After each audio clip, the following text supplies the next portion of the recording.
tignan nyo ha, meron kang gantong kalumang helmet na napulot mo lang kung saan na pwede palang maging ganito, na napakaangas at napakagandang helmet made in Vietnam pa, di ba?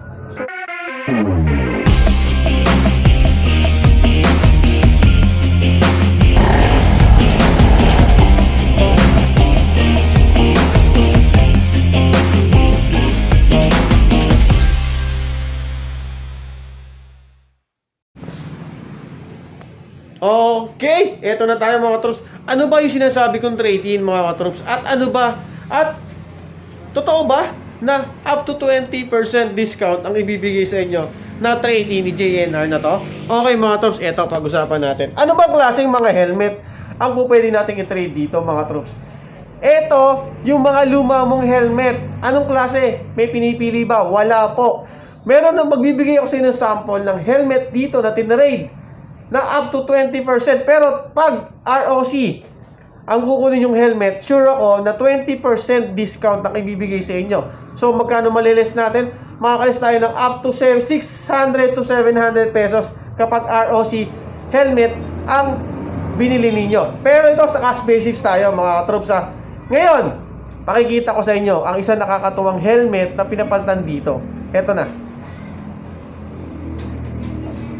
Hop! Eto, mga troops, tingnan nyo itong helmet na to. Sa tingin nyo ba may gumagamit pa nito?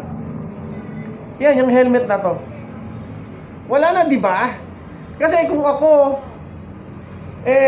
parang, kung hindi ako nagkakamali, real talk, kinuha lang to kung saan man para magkaroon siya ng discount dito sa JNR na to. Pero, good idea yon, di ba? Magandang idea yon, magkakaroon siya ng discount kasi nagpalit siya ng helmet. Ano ba pinupoint ko dito mga katrops? Ganito. Si JNR ay walang pinipiling helmet. Basta meron kayong ipapalit sa kanila na bibilhin nyo dito.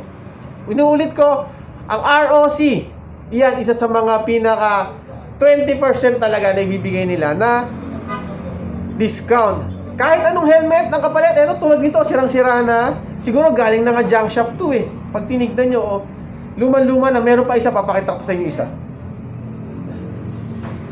Eto. Tingnan nyo. Eto, pag tinignan nyo talagang, kitang-kita nyo talagang substandard tong helmet na to, pero pinaltan pa rin.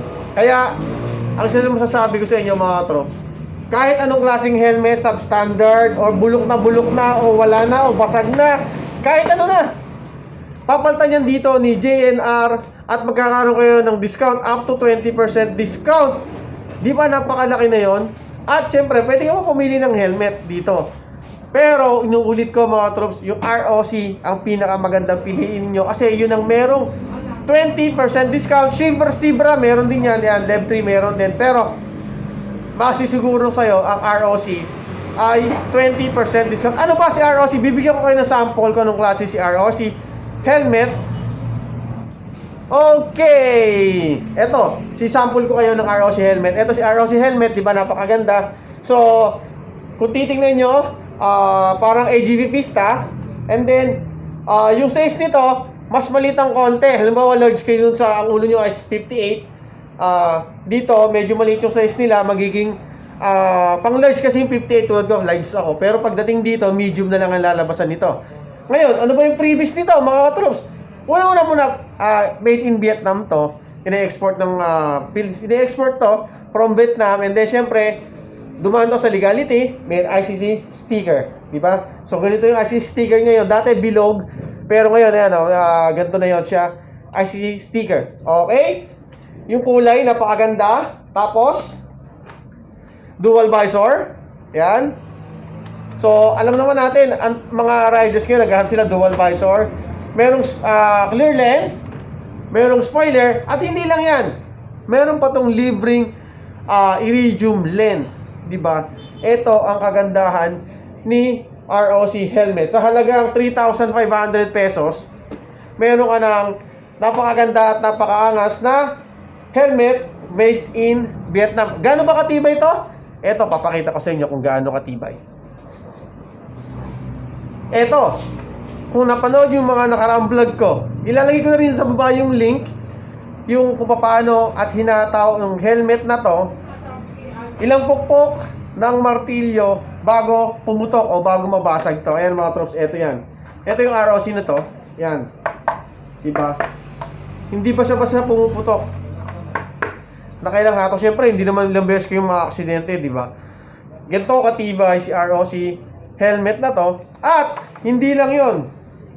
Pati yung foam nito, pati yung visor nito, napakatibay. Kasi yung visor nito, inapakapakan na hindi pa rin nababasag. Ganong katibay ang visor nito.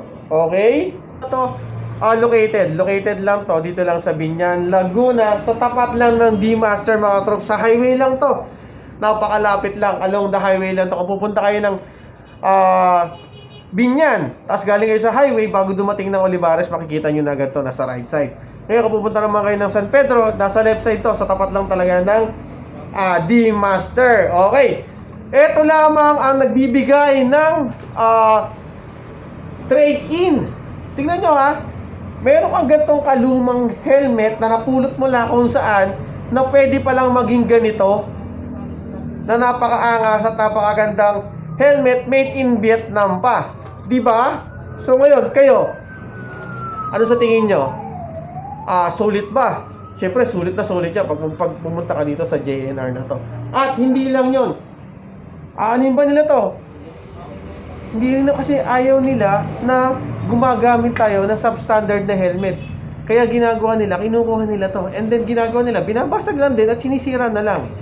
Ganon sila ka-higpit sa quality nila. Kaya sinisiguro nila ang quality ng ROC helmet na to ay napakaganda at sulit na sulit ang bibili nito. Ayun na mga troops, pinakita ko na sa inyo, sinabi ko na sa inyo kung anong klaseng helmet ang pwede nyong i-trade in dito. Hindi lang yan mga troops, meron din silang installment na 1 month to pay. So lahat ng klaseng helmet din dito, lahat ng klase ng accessories dito, pwede yung installment dito. Syempre kailangan mo lang mag-down, then after man down, kailangan mo syempre 1 month to pay, installment pa yun mga troops. Saan ka makakakita nun?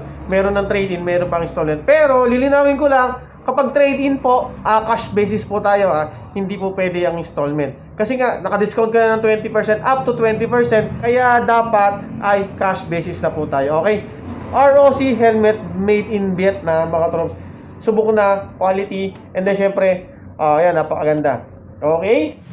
Ayan, maraming salamat mga troops. So, kayo, iniimbitahan ko kayo na magpunta dito sa, syempre, dito sa JNR Motorcycle Parts and Accessories. Trade-in nyo yung mga lumang helmet ninyo, tulad nito. At sigurado ako sa inyo, pag nag-trade-in kayo dito, at makakakuha kayo ng bagong helmet na katulad ng ganito. Ayan, saan nyo matatagpuan? Dito lang yan sa JNR Motor Parts and Accessories sa Biñan, Laguna mga troops.